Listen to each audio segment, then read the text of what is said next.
তো এখন বিকেলবেলা, এই বিকেলবেলা না একটু হাঁটতে বেরোতে বেশ ভালো লাগে।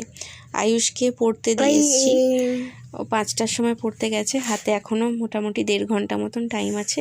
একটু ঘুরে একটু হেঁটে একেবারে রিল্যাক্সে বাড়ি গিয়ে ওকে টিউশন থেকে আনতে যাব। তো এই রাস্তা থেকে সোজা কিছুটা গিয়েই একটা মন্দির আছে, সেখানে আজকে উৎসব হচ্ছে এবং মেলাও হচ্ছে। সেই মেলাটায় আমি কোনোদিন যাইনি, এই প্রথম মনীষার থেকে শুনলাম। তো ওই আমাকে বলল যে চল মেলা থেকেও একটুখানি ঘুরে আসা যাবে। তো এই হচ্ছে সেই মন্দিরটা রাস্তার ওপরে। আর এই মন্দিরের পাশের রাস্তাটা দিয়ে অনেকবার যাতায়াত করেছি, বাট এখানে যে এরকম উৎসব হয়, এরকম মেলা বসে, এটা কোনোদিন জানতাম না। তো যাই হোক, মনীষার কথা শুনে এলাম। মন্দিরের পাশ দিয়ে যে রাস্তাটা, সেখানে দেখি প্রচুর মেলা বসেছে আর খুব ভালো লাগছে মেলাটা, বেশ সুন্দর মেলা। তো একটু ঘোরা হয়ে গেল এবং মনটাও আমার খুব ভালো হয়ে গেল। আমি খুঁজছিলাম কোথায় 10 টাকা বা 20 টাকা সেল দিয়েছে, সেটা আমার বেশ ভালো লাগে। আর এই যে পাঁপড়টা দেখছো, এই পাঁপড়টা নিলাম। এই পাঁপড়টা অনেক দিন থেকে খুঁজছিলাম। ওর বাবাকে বলতাম গোল পাঁপড়, বাট এই পাঁপড়টা আনতো না, অন্য গোল পাঁপড় আনতো। এই যে পাঁপড়টা দেখছো, এইটা ভাজলে না দ্বিগুণ, মানে ফুলে গিয়ে দ্বিগুণ হয়ে যাবে। বাড়িতে গিয়ে যখন ভাজবো তখন তোমাদের দেখাবো। এই পাঁপড়টা মনে হয় সাবুর পাঁপড়। যাই হোক, ওই একটা পাঁপড় নিয়েছি আর আমার হাজব্যান্ডকে ওইটা ছবি তুলে রেখে দিয়েছি। ওকে ওইটা দেখিয়ে বা অন্য কোনো দোকানে ওই পাঁপড়টা দেখিয়ে আমি কিনতে পারবো। পাঁপড়টা অনেক খুঁজি, বাট পাঁপড়ের নামটা আমি কোথাও গিয়ে বলতে পারি না। তো যাই হোক, এখানে ব্লাউজের একটা সেল বসেছিল, মনীষা দেখছিল। তো যাই হোক, ওর শেষ পর্যন্ত আর নেয়নি, সবকটা সাইজে আসছিল না বা পছন্দ হচ্ছিল না, এরকম সব মিলেমিশে হচ্ছিল। আর ওইখানে একটা 10 টাকা সেল বসেছে। আমার ছোট ছোট চুবড়িগুলো এত ভালো লেগেছে, আমি কয়েকটা নিয়েছি আমার গোপাল ঠাকুরের জন্য বা অন্যান্য ঠাকুরের বেশ পুজোর জন্য ফুল টুল রাখার জন্য নিয়েছি কটা। বাড়িতে এসে তোমাদেরকে চলো দেখাই আমি কি কি কিনেছি। খুব কিউট দেখতে আর কালারগুলো খুব সুন্দর সুন্দর। এইগুলো সবকটাই ঠাকুরের জন্য কিনেছি। একটা ধরো ঠাকুরের বাসন ধোয়া হবে, একটা থালায় ঠাকুরের জন্য কিছু সাজিয়ে দিতে পারবো, আর একটাতে ধরো ফুল রাখতে পারবো। আর এই যে পাঁপড় কিনেছিলাম, সেই পাঁপড়টা। Good morning everyone. তো আজকে হচ্ছে রবিবার আর কটা বাজে, 10:30। স্নান টান হয়ে গেছে আমার ছেলের দুজনকারই। চা খেলাম, কি নাস্তা করবো এখনও জানি না। আর ওর বাবা বাজার যাবে, তো কি রান্না হবে সেটাও জানি না। মনে হয় মাছটা জানবে বলছিল, কারণ মাংসটা খেলে আমার শরীরটা খারাপ হয়, ওই কারণে। তো ভাবলাম বসেই আছি, ছেলেকে তাহলে একটু লিখতে দিই। তো লিখতে খাতা বই বার করছে, তাই জন্য একটুখানি পড়তে বসাবো। তো আজকে আয়ুষের সকালের ব্রেকফাস্ট কমপ্লিট। ওকে আজকে করে দিয়েছিলাম দুধ কর্নফ্লেক্স। তো এই যে খেয়ে নিল, খেয়ে আবার পড়তে বসেছে। নিজে নিজে প্রশ্ন টুকছে পেন দিয়ে আর পেন্সিল দিয়ে উত্তর লিখছে। করো, আমি তো এখন পড়াতে পারছি না, রান্নার দিকে চলে গেছি। এখানে একটু পাঁপড় ভাজলাম, গতকাল যেই পাঁপড় কিনেছিলাম, এই পাঁপড়। তো বিকেলবেলা চা দিয়ে খাবো। বিকেলের আগেও যদি ইচ্ছা হয় একটা খেয়ে নিতে পারি, মানে আমার কোনো গ্যারেন্টি নেই। এত ভালোবাসি খেতে পাঁপড়, বিশেষ করে এই পাঁপড়টা আমার খুব ভালো লাগে। তো ভেজে রাখলাম, বাকি চলো দেখাচ্ছি আজকে কি রান্না করছি। এখন চলে এসেছি রান্নার দিকে। আজকে ভোলা মাছ এনেছে, তো ভাবলাম ভোলা মাছের সর্ষে দিয়ে একটা ঝাল করব। আর এখানে কিছু সবজি একটু সেদ্ধ হতে দিয়েছি, নিচে ভাত হচ্ছে, ভাপে ভাপে সেদ্ধ হয়ে যাবে। এইটা আমি সোশ্যাল মিডিয়া থেকেই দেখেছিলাম, নাকি খুব ভালো খেতে হয়, ওই জন্য ভাবলাম একটু ট্রাই করে দেখা যাক। কিন্তু আমি যতটা তাড়াতাড়ি ভেবেছিলাম হয়ে যাবে, ততটা তাড়াতাড়ি হয়নি, একটু দেরিই হচ্ছিল হতে। আর পরে যখন খেলাম তখন কীরকম লাগলো সেটা তোমাদেরকে পরে বলছি।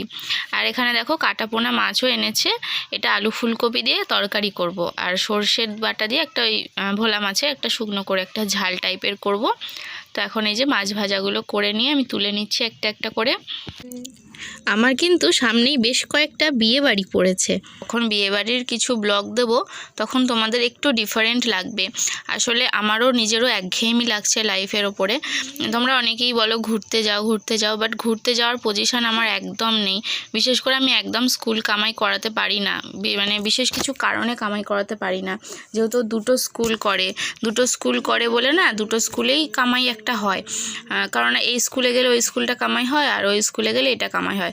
তার উপর যদি কোথাও ঘুরতে যাওয়া হয় তাহলে তো একদমই কামাই করতে পারি না, বিশেষ করে মায়ের বাড়িতেও যেতে পারি না যদি ছুটি না থাকে। তো এই যে আমি এগুলো সেদ্ধ করে ওপর দিয়ে নুন আর গোলমরিচ ছড়িয়ে নিয়েছি। তো খেয়ে দেখলাম সত্যি খুব ভালো হয়েছিল খেতে। তবে আমি একটু তাড়াতাড়ি নামিয়ে ফেলেছি বলে বিমসগুলো এখনও সেদ্ধ হয়নি। গাজরটা ভালো সেদ্ধ হয়েছে, মানে মোটামুটি সেদ্ধ হয়েছে, আর কড়াইশুঁটিগুলো সেদ্ধ হয়েছে, আর খুবই ভালো লেগেছে খেতে। আমি পরেও আবার এরকমভাবে করব, তবে বিমসটা সেদ্ধ হয়নি, ওটাই আমি কামড়ে আবার রেখে দিলাম, কেননা ওইটা আমি খেতে পারলাম না। আর খুব টেস্টি লাগছিলো খেতে, তোমরাও ট্রাই করতে পারো। বিশেষ করে ভাতের হাঁড়িতে করলে সুবিধা হয়, আমি ডেচকিতে করে ভাত করি বলে আমার একটু অসুবিধা হচ্ছিলো। ভাপে ভাপে সেদ্ধটা হলে কি বলো তো, জলের সাথে নিউট্রিশনটা চলে যায় না। তো এই যে দেখো আমি খেয়ে নিচ্ছি, ভীষণ টেস্টি লাগছিলো। আর কড়াইশুঁটিটা এরকমভাবে খেলাম, অসাধারণ টেস্ট ছিল। এইটাই কিন্তু ছিল আমার সকালের ব্রেকফাস্ট, কারণ আজকে আমি সকালে ব্রেকফাস্টে সেরকম কিছুই খাইনি, ওই একদম সকালে একটু চা বিস্কুট খেয়েছিলাম, আর এখন এইগুলো খেলাম, শুধু বিমসটা খেতে পারিনি। তো যাই হোক, একেবারে ভাত হয়ে গেলে ভাত খেয়ে নেবো। আজকে আসলে সকালে কি খাবো বুঝতেই পারছিলাম না, ওই করতে করতে অনেকটা দেরি হয়ে গেছে, তো শেষে ওইটাই খাওয়া হলো। তো এখন দেখো আমার রান্নাও হয়ে গেছে, আর সর্ষে মাছের এই ঝালটা দেখতে কেমন হয়েছে তোমরা জানিও কমেন্ট করে। বাকি রান্নাগুলো আর শেয়ার করা হয়নি আজকে। আর আজকে এই যে ম্যাগি করেছি সন্ধেবেলা, ম্যাগি করে ছেলে আর আমি দুজনেই খাচ্ছি, খুব খিদে পেয়ে গিয়েছিল। আর রাতের ডিনারেতে রয়েছে হচ্ছে আমাদের ওই মাছের তরকারি, ভাত সব রয়েছে। আর কারেন্ট চলে গেছিলো বলে আমি মোমবাতি জ্বালিয়ে একটু আগে বসেছিলাম, তো আবার কারেন্ট এসে গেছে, ওকে পড়াতে বসেছি এখন। তো আবার পরের দিনকে সকালে আবার ভিডিও করব যখন, আবার আমি তোমাদের সাথে দেখা করছি। তো পরের দিনকে ছিল সোমবার, তো আজকে আমি মাকড়দা স্কুলে যাব। সোমবার সাধারণত আমি যাই না, বাট আজকে যাব। তো এই যে বলছিলাম না যে সামনে বিয়েবাড়ি রয়েছে, তো তখন একটু কামাই হবে। আর ওই স্কুলে কি বলতো, একদম কামাই হতে দেয় না, প্রচণ্ড বকাবকি করে, চিঠি দিলেও বকে। তো ওই কারণে ভাবলাম যে সোমবারটা তাহলে ওই স্কুলটা না গিয়ে এইখানেই যাই। তো যাই হোক আমি যাব। আর আজকে রান্না করার মতন সেরকম কিছু ছিল না, মানে কালকের ভাত তরকারি সব ছিল। সরি আমি একটু ভুল বললাম, কালকের তরকারিগুলো সব ছিল, ভাতটা আজকে করেছি। আর তার সাথে তৈরি করেছি আজকে একটু ফ্রাইড রাইস। আর আজকে দেখো সুজাতা আমার জন্য একটা তরকারি করে এনেছিল, কুমড়ো শাকের তরকারি। আমার খেয়ে এত ভালো লেগেছে, তোমাদেরকে কি বলবো, অসাধারণ টেস্ট ছিল। দেখবে নিজের হাতে ছাড়া অন্য কারোর হাতে একটু কিছু খেলে এমনিতেও ভালো লাগে, তাছাড়া তরকারিটা খেতেও খুব ভালো হয়েছিল। দুপুরে বাড়িতে এসে রাইস খেয়েছি, সাথে গতকালের মাছ বেঁচে গিয়েছিল সেইটা। তো সেদিনকে হঠাৎ ইচ্ছা হলো রাইস খাবো, তো যেই কারণে আমি তৈরি করে ফেললাম। আর এটা হচ্ছে তার পরের দিন, আজকে মঙ্গলবার। তো আজকে আয়ুষ যাবে হচ্ছে অন্নপূর্ণা স্কুলে। আর তোমাদেরকে আগেও বলেছিলাম যে ওদের স্কুলের টিফিনের একটা রুটিন থাকে আলাদা, সেই অনুযায়ী টিফিন দিতে হয়। তো আজকে মঙ্গলবার ওদের লুচি অথবা পরোটা ছিল। তো আমার পরোটা করতে একটু সময় লাগে, তো যেই কারণে আমি লুচিটাই বেশিরভাগ করে দিই। তো ওকে ওই জন্য লুচি করে দিয়েছিলাম। তো ওকে এবার আমি স্কুলে দিতে এসেছি। আমার সাইকেলের সামনের টায়ারটা পাংচার হয়ে গেছিলো, যেই কারণে আমি আবার টোটো করেই গিয়েছিলাম, সাইকেল নিয়ে যাইনি। তাছাড়া আজকে আমার একটু দেরিও হয়ে গিয়েছিলো, দেরি হলে সাইকেলটা নিয়ে আসি না। আর সাইকেল নিয়ে আসা অভ্যাসটা এখনও আমার ভালোভাবে হয়নি, এই রিসেন্ট কয়েকদিন ধরে আসছি। তো নিজের একা হলে ব্যাপারটা আলাদা, ছেলেকে নিয়ে চালানোর অভ্যাসটা এখনও অতটাও ভালো করে হয়নি। ও পেছনে বসে, তো আমি যেহেতু ওকে দেখতে পাই না, ওকে খালি বলি ভালো করে ধর, ওকে নিয়ে আমার একটু ভয় লাগে, তাছাড়া আর কোনো প্রবলেম হয় না। তো এখন আমি ওকে স্কুলে দিয়ে আবার বাড়ি ফিরে যাচ্ছি। বাড়িতে গিয়ে বেশ কিছু কাছাকাছি আছে, স্নান করব, তারপর হচ্ছে গিয়ে আমি রান্না করব। ভাতটা সকালেই করেছি, কারণ ও সকালে একটু সেদ্ধ ভাত খেয়ে তারপরে স্কুলে আসে। ভাতটা হয়ে গেছে, কিন্তু তার সাথে কিছু তরকারি করতে হবে। তো ভাবছি আজকে না আয়ুষের জন্য একটু চাটনি পাঁপড়টা অবশ্যই করব, যাই রান্না করি না কেন। ও দেখি চাটনি পাঁপড়টা হলে খুব তৃপ্তি করে খায়। আর শুধু ওকেই কেন বলছে, আমি তো নিজের কথাটা বললামই না, আমি নিজেও না খুব তৃপ্তি করে খাই যদি সাথে একটু চাটনি পাঁপড়টা থাকে। আমার আর আমার ছেলের মতন এইরকমভাবে চাটনি পাঁপড় দিয়ে খেতে ভালোবাসো তোমরা কে আছো, তাহলে কিন্তু আমাকে কমেন্ট করে অবশ্যই জানিও। বাড়িতে এসে এই যে রান্না বান্নার কাজে লেগে গিয়েছি। আজকে তৈরি করছি সোয়াবিন দিয়ে আলু দিয়ে একটা কষা মতন, আর সাথে একটু ডাল করেছিলাম। বেশ কয়েকদিন ধরে একটু রিচ খাবার বা আদা রসুনের তরকারিটা বেশি খাওয়া হচ্ছে, ওই জন্য ভাবলাম ডাল করি। আর ডাল করলে সোয়াবিনের তরকারিটা আবার ঝোল করলে হয় না, তখন একটু কষা মতন করি। আজকে ডালটাও একটু স্পেশালভাবে করেছি, একটু টমেটো, একটু ধনেপাতা, একটু কাঁচা লঙ্কা, একটু পেঁয়াজ এইসব দিয়ে করেছি। টমেটো ধনেপাতা দিয়ে মুসুর ডাল রান্না করলে না ডালের টেস্টটা না একটু চেঞ্জ হয়ে যায়, বেশ ভালো লাগে খেতে। তোমরা এরকম যদি না করে থাকো করো, আর যদি করে থাকো তাহলে সেটাও কিন্তু আমাকে জানিও কমেন্ট করে। আর এই যে বলেছিলাম চাটনি করব, টমেটো দিয়ে চাটনি করে ফেলছি। তো এরপর ভাবছি এরপরই তো গরমের সিজন চলে আসবে, তারপর ভাবছি কাঁচা আমের চাটনি করা যাবে। তো এই যে চাটনিটা করলাম এটা আমার 2 দিন হয়ে যাবে। তো আমার আর আয়ুষের 2 দিনের খাওয়া দাওয়ার চিন্তা নেই, যাই তরকারি হোক না কেন এই চাটনি পাঁপড় দিয়ে আমাদের একদম জমিয়ে খাওয়া দাওয়া হয়ে যাবে। যখন এই চাটনিটা করি একটু বেশি করে করি যাতে আমাদের 2 দিন খাওয়াটা হয়ে যায়। তো আমি বিকেলে এসেছি দিয়াদের বাড়িতে, দিয়ার সামনেই বিয়ে। তো এই হচ্ছে বিয়ের কোণে, ওর বাড়িতে এসেছি। ও চুলটা একটুখানি কাটবে, ওর চুলটা আমিই কেটে দেবো। ও পার্লারে কাটতে খুব একটা চায় না, কারণটা হচ্ছে পার্লারে চুলে অনেকটা কেটে দেয়, তো সেই প্রবলেমটা আমারও হয়।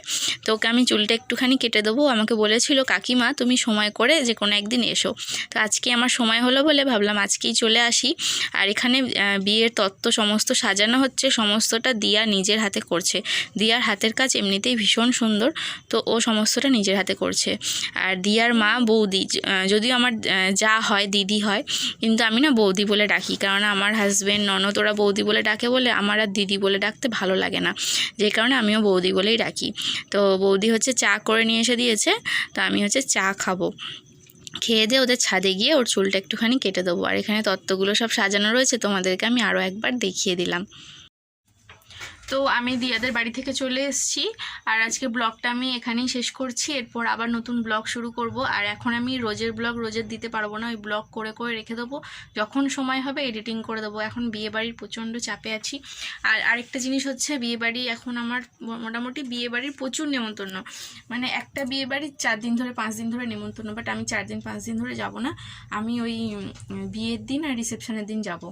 আর দিয়ার বিয়ের ওটা যেহেতু একদম মানে নিজেদের, মানে আরেকটা যে বিয়ে ওটাও নিজেদেরই, বাট দিয়ার বিয়েটা যেতেই হবে। তো যাই হোক ওই বিয়েটা শুধু রিসেপশনে যাব আর বিয়েতে যাব। তো ওখানে 2 দিন গেল, আর দিয়ার বিয়ে যে কদিন আছে যাব, মানে 4 দিন। তো বিষয়টা হচ্ছে কি অনেক শাড়ি পরতে হবে, অনেক সাজতে হবে, অনেক এটা করতে হবে, সব জিনিস আমাকে সুন্দর করে গোছাতে হবে, গুছিয়ে রাখতে হবে যাতে আমি সব কিছু হাতের কাছে পেয়ে যাই। আর আমার একটা প্রবলেম কি হয়, এই ধরো সব গুছিয়ে নিলাম, সব গুছিয়ে রেখেছি সুন্দর করে যে হাতের কাছে সব পেয়ে যাব, পরে সব সাজার পর দেখছি আংটিটা পাচ্ছি না, আংটিটা কোথায় রেখেছি বলে এবার সব ঘেটে ফেললাম, ব্যাস আমার সব ঘেটে গেল, ব্যাস মানে আর তারপরে কি হবে সেটা তোমরা বুঝতেই পারছো। তো এই প্রবলেমটা আমার সাথে প্রচুর হয়। আর আরেকটা প্রবলেম হয়, এই কালকে আমাদের একটা বিয়ে বাড়ি আছে, তো আমার হাজব্যান্ডকে জিজ্ঞেস করলাম ফোন করে যে কী পরে যাবে, আমি তাহলে সেটা আয়রন করে রাখবো। এবার আমি ধরো একটা আয়রন করে রাখবো, ওর আর আমি সেজে গুজে রেডি হয়ে যাব, তারপর ও এসে রেডি হবে। আর আমি তো তারপর কী হবে, ও যেটা আমি আয়রন করে রেখেছি ও সেটা না পরে সে বলবে আমি অন্যটা পরবো, আর আমি সেই রেডি হওয়া অবস্থায় আমাকে তখন আবার অন্য জামা বার করতে হবে, আবার আয়রন করতে হবে, এটা আমি ভীষণ রেগে যাই। তো ওকে আমি বলে দিয়েছি যে এরকম কিন্তু একদম করবে না, তুমি যেটা পরবে বলবে আমি সেটা আগে থেকে আয়রন করে দেবো। আর আমি রেডি হওয়ার পর আমি আর কোনো কাজ করব না, আমি আয়রনও করবো না, আর ভেতর থেকে আমি জামা কাপড় বার করতে পারবো না, কারণ ওর জামা থাকে সব থেকে নিচে, আর সেগুলো বার করতে গেলে আমাকেও বসতে হয়, শাড়ি পরে বসে সব খুঁজে বার কর, আমার মাথা খারাপ হয়ে যায়। তো এই প্রবলেমগুলো হয়। আর আমার মতো কার কার প্রবলেম হয় তোমরা কিন্তু অবশ্যই বলো, ঠিক আছে? তো চলো আজকের ব্লগটা আমি এখানেই শেষ করছি, দেখা হচ্ছে পরের দিন নতুন একটা ব্লগে। টাটা।